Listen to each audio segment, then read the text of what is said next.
Là,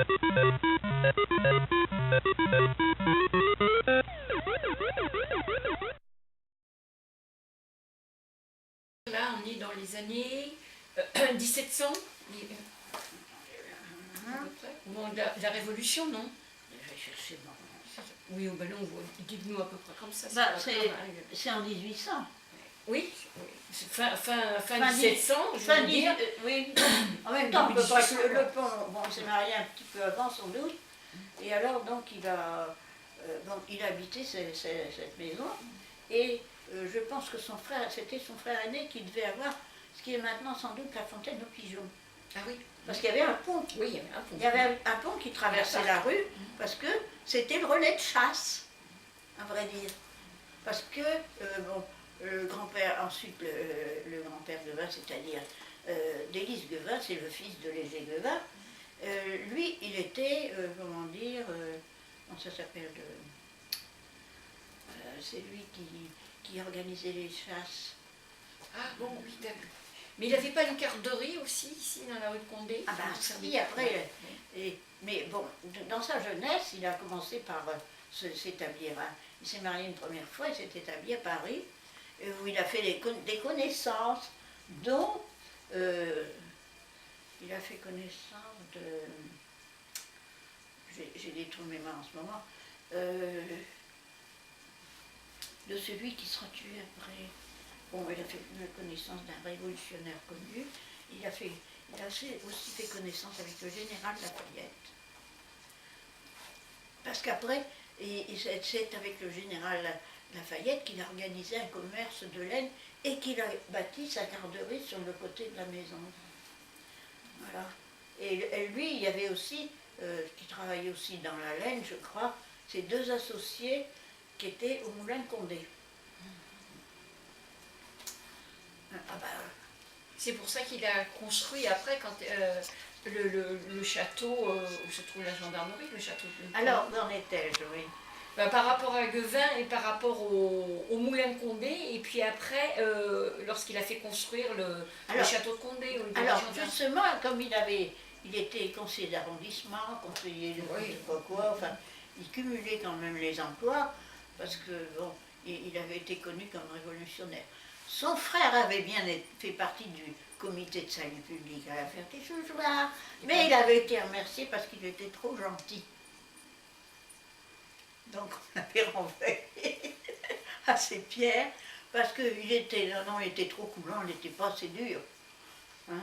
Et alors donc lui, Léger, qui était beaucoup plus jeune, bon, eh bien c'est lui qui a acheté cette maison quand il s'est marié, et bon, et son fils Délice, c'est Léger qui a acheté, c'est Délice, au fond, qui recevait énormément, ah ben c'est ça, il était capitaine de louveterie. Et c'est lui qui a organisé les chasses royales. Et oui, les louveteries. Dans la région, parce qu'il y avait encore des loups, hein. Et d'ailleurs, il en revient. Il n'en revient pas encore, mais ça va pas tarder à l'allure où ça va. Et alors donc, et il invitait, on était déjà sous Louis-Philippe, il invitait les fils de Louis-Philippe pour toutes les grandes chasses. Et le général Dumas, qui le pauvre général, Napoléon l'avait en grippe. Parce qu'il était métis, hein. Napoléon l'avait en grippe, si bien que c'était un très bon général, mais qu'il ne lui a jamais donné aucune augmentation, si bien que le général Dumas et Alexandre, ils avaient par moments bien du mal à se nourrir. C'est comme ça qu'ils allaient braconner. Et donc à chaque fois qu'il y avait des chasses, il invitait régulièrement le général Dumas, aussi c'était un habitué. Et puis au bout d'un moment, il a fallu qu'il fasse construire le château Lagny avec sa deuxième femme. Sa deuxième femme est apparentée à la famille Régnard. Ah oui, c'est toute famille. Oui, oui. Et donc, c'est une famille qui avait quand même de l'argent, et il y avait toutes les terres pratiquement, sans doute, jusqu'à la route de la vallée. Et alors la maison, votre maison que vous aviez là, donc à côté de la bibliothèque, elle a été construite... Elle est beaucoup plus récente parce qu'elle a été construite par un... Bon, alors c'est... un fils. C'est pas par Henri du Petit qu'elle a été construite? Non, non. Son oncle. C'est Anatole. Oui, Anatole. C'était Anatole du Petit, qui était vieux garçon. Il avait fait l'école des mécaniciens de Châlons, je crois. Et donc, pendant toute la guerre de 70, bon, il avait travaillé comme un aigle. Et à son grand regret, il avait été obligé de fondre toutes les statues de bronze de la place de la Concorde pour faire des canons. Et là, il en avait eu un très grand regret. Et alors, étant à la retraite, à la fin de la guerre, il a pris sa retraite, il a lui-même fait les plans de sa maison, il a dessiné tous les détails. Et en bas, il y avait la salle de billard et la salle à manger. Ah oui, mais c'était un vieux garçon. Hein. Il avait demandé la main de son patron, de la fille de son patron, mais ça lui avait été refusé. Alors, bon. Et alors donc, ça mangeait bien, il y avait une cuisinière. Hein. Bon. Et puis, bon, après, ça jouait au billard, ou ça fumait, je ne sais pas. Où habitait votre frère, alors, en bas? Oui, c'est ça. C'est ça. Et alors, bon, par la suite, je pense que c'est son neveu qui a hérité de la maison, son neveu Henri, donc le grand-père de Simone du Petit. Et voilà. Et on revient. Et on revient au du Petit. Et alors, c'est son neveu qui l'a fait agrandir et moderniser. C'est lui qui a fait ajouter d'abord la serre. Ah, la serre. Ah ben oui, de façon à cultiver un petit peu de plantes pour mettre dans le jardin. Et bon, il a fait un peu agrandir, et au-dessus de la serre, oui, c'est au-dessus de la serre, il a fait installer quand même une salle de bain. Oui, quand même. Et des toilettes modernes. Oui, bon, quand même. Et alors, la maison qui est en face, donc c'était la maison des Bouchons. Alors, c'est les Bouchons, oui. Ils étaient amis. Mais au départ, comment dire, j'allais dire, c'est un fertois qui l'a fait construire. Un artisan fertois, je ne sais pas si c'était pas un charpentier, quelque chose comme ça, qui l'a fait construire. Bon, puis il l'a vendu, et à ce moment-là, ça a été racheté par les Bouchons qui venaient d'entrer dans la société meulière familiale, parce que ils étaient meuliers, mais à Montmirail.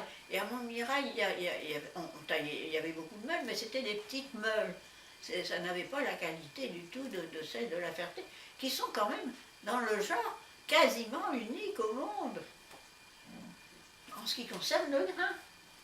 Et alors, au bout d'un moment, derrière le terrain qu'ils ont acheté, c'était sans doute un champ où on taillait les meules. Ah oui, il ne faut pas creuser trop longtemps si on ne veut pas tomber sur la terre. Bon. Et alors, ils sont partagés exactement le terrain en deux. Parce que, bon, la maison qui donne rue de Condé, c'était la sœur de Délise Guevin qui l'avait reçue en dot quand elle avait épousé un du Petit, le premier du Petit. Alors, ce du Petit-là, bon, ils s'étaient connus à Paris, ou à une époque. Et ils avaient sympathisé, et bon, c'est lui qui avait décidé. Comme ça qu'il est arrivé. Oui. Et alors, il était, comment dire, lui, il est parti de chez lui à 19 ans, dans les armées de Napoléon. Et alors, son père vendait des chevaux. Il avait sans doute une petite hôtellerie, mais il vendait des chevaux. Et donc, c'était un très très bon cavalier. Et il a été engagé dans la garde du directoire parce qu'il fallait non seulement qu'il monte très bien, mais il fallait des grands et des beaux. Et par la suite, c'est devenu c'est devenu la garde du premier consul. Et ensuite, il a fait quand même 13 campagnes avec Napoléon. Et il a suivi son empereur, parce que l'empereur avait quand même toujours un escadron de grenadiers à cheval pour garder sa voiture, et puis il y avait aussi des grenadiers à pied. Enfin, l'armée qu'il gardait était réduite.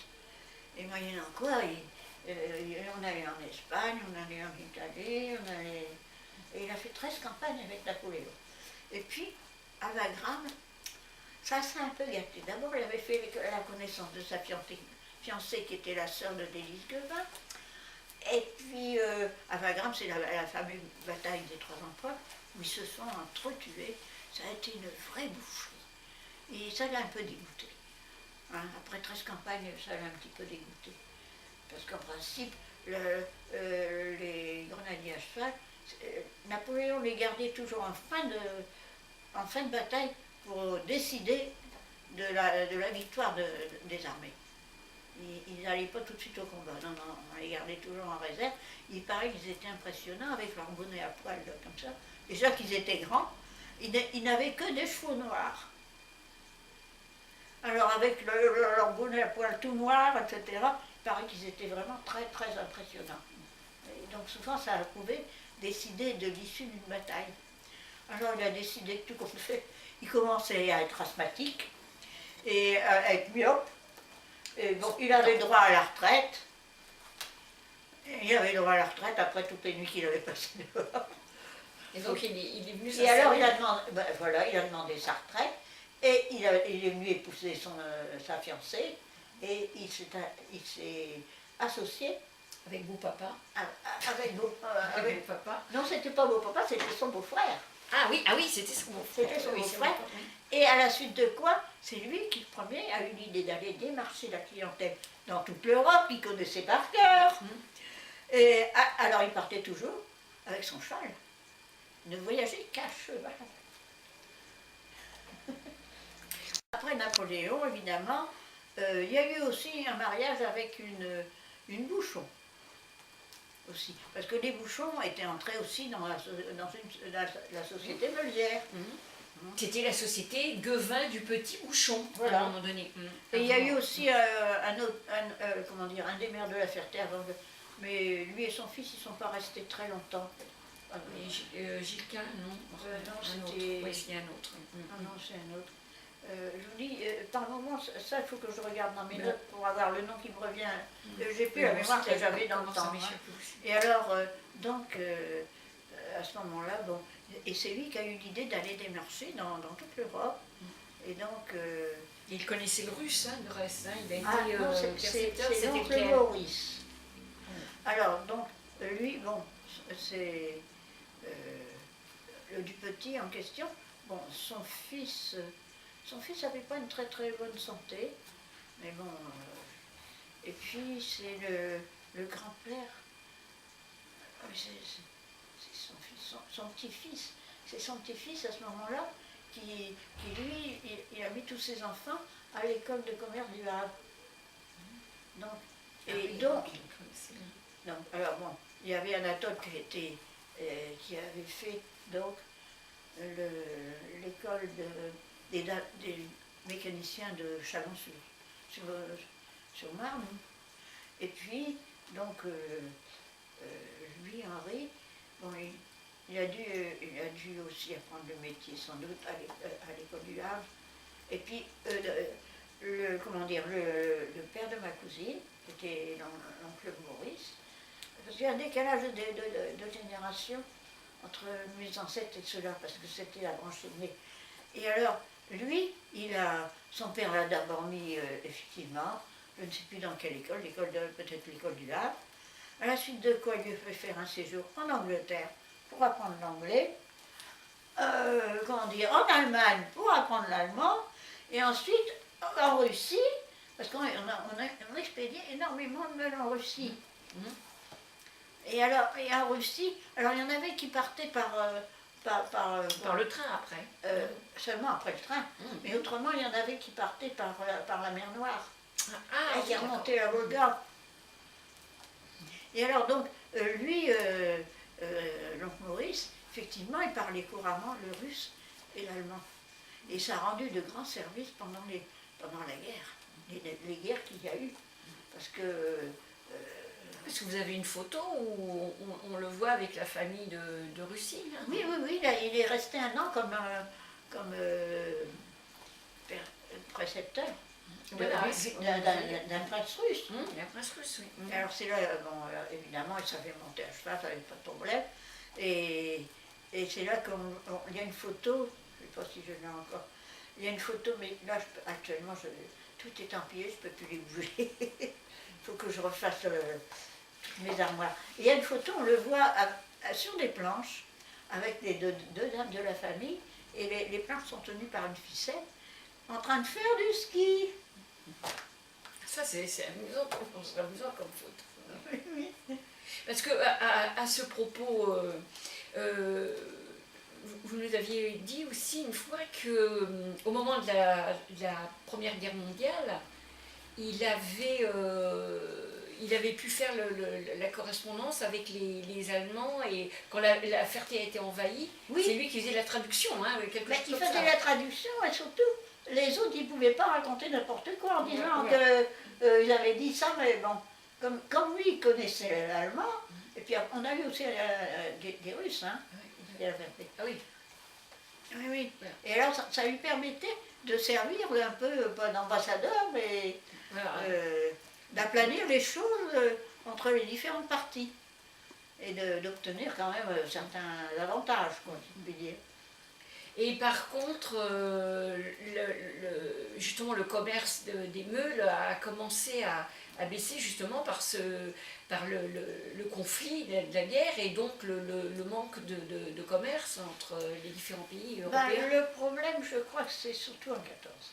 Oui, voilà, c'est ça, au début de la guerre. Parce qu'en 14, toutes les communications avec l'Europe centrale qui se faisaient par fer, depuis qu'il y avait le chemin de fer, ont été quasiment interrompues, si bien que les Tchèques, qui étaient plutôt les plus forts à ce moment-là au point de vue de la métallurgie, c'est eux qui ont inventé les premières rames. Alors, les premières meules cylindriques. Meules cylindriques, voilà.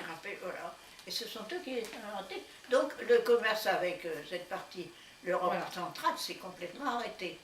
Et alors, par contre, ça a continué en Méditerranée, parce qu'en Méditerranée, il y a beaucoup, beaucoup de moulins, mais ce sont des petits moulins. Sur toutes les îles, vous avez des moulins, comme vous voyez, comme cette jeune femme qui est venue l'autre jour. Oui, la petite. Le long de la côte adriatique, il y avait des moulins, mais des moulins modestes. Et donc, ça, on a continué à fournir à peu près jusqu'au bout. Et puis, on envoyait surtout, c'est la même chose, il y avait quand même les sous-marins allemands, hein, à un moment donné, et on a continué à envoyer donc vers le sud.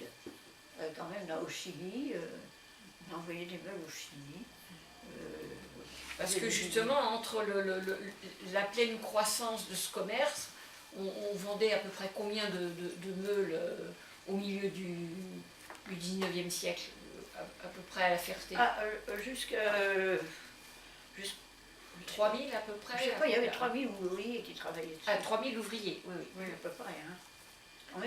Non, il y avait beaucoup de gens qui travaillaient. Oui, la quantité de meules, tout dépend de toutes les entreprises qui existaient. En plus, il y avait quand même le bénéfice qui n'était pas nul, de la pierre de taille. Une bonne partie de Paris s'est construite avec de la pierre meulière. Et après ça, quand ça commençait à être moins en avoir moins, c'était mélangé avec de la brique. On faisait des assemblages avec de la brique, qui sont très jolis d'ailleurs. Bon. Mais, alors dans ma famille, c'était ce qu'on appelait on appelle ça dans l'infono, mais en principe, chez mes ancêtres, ce qu'on appelle la blocale, les déchets meulières, ils étaient gratuits pour les ouvriers qui voulaient construire eux-mêmes leur maison. Et bon, il n'y avait pas de sécurité sociale. Donc quand les ouvriers étaient malades, c'était l'Élise Guevin qui allait chez eux, les visiter avec un médecin, qui achetait les médicaments. En plus, pour toutes les naissances, c'était lui qui offrait les dragées. Ben, c'était le patronat. Le patronalisme. Voilà. Et alors, donc, bon, il était quand même très aimé, ses employés. Oui. Alors, un détail amusant, c'est que c'est sans doute, il y a une pièce célèbre qui s'appelle La Mascotte, ou La Cagnotte. La Cagnotte. La Cagnotte. Il semblerait que ce soit le grand-père de Vin, le pharmacien du Faubourg, le pharmacien Cartier, et deux ou trois autres, ils jouaient aux cartes et ils avaient une cagnotte et ils sont allés la dépenser à Paris. Ça s'est très mal terminé. Alors on raconte ça, bon, dans la famille, mais on dit maintenant des commerçants de la Ferté-sous-Joie, je crois, dans les histoires. Mais bon, on sait que Si. mes ancêtres en faisaient partie, parce qu'on en riait encore. Voilà, et donc, c'est un peu ça. Alors on n'a pas eu du tout de problème au moment de la Révolution, parce que nous n'avions pas énormément de terre quand même. Du fait des droits de fouille, les droits de fouille ne coûtaient pas très cher. Alors au début, les meuniers étaient censés reboucher les terres, mais après ils ont laissé les trous comme ils étaient.